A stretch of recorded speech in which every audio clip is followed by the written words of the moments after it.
සෝවියට්වරු ඇෆ්ගනිස්තානයේ ආක්‍රමණය කළේ ඇයි අපි බලමු. මේකට හේතුව මොකක්ද කියලා?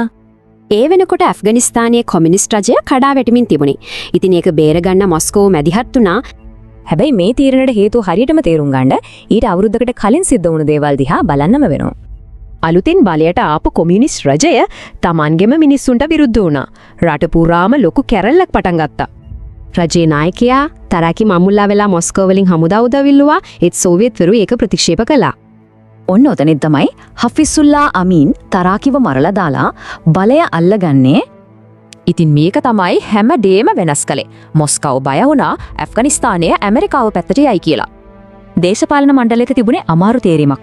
ආක්‍රමණය කරනවද නැත්නම් අතහරිනවද? අන්තිමට කිසිම දෙයක් නොකර ඉන්නවට වඩා ආක්‍රමණය හොඳයි කියලා හිතුවා. දෙසැම්බර් 12 වෙනිදා තීරණය ගත්තා. ප්‍රතිඵලය 1980 ජනවාරි වෙද්දිම 4,30,000ක් සරණාගතයෝ වෙලා. ජාත්‍යන්තරයෙන් ආවේ ලොකු විරෝධයක් ඇමරිකාවත් වහාම ඇෆ්ගන් කරලිකරුවන්ට උදව් කරන්න පටන් ගත්තා.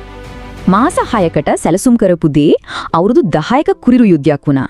ඒක තමයි සෝවියට් සංගමයේ අවසානයටත් ඒකේ හේතුවක් වුණේ.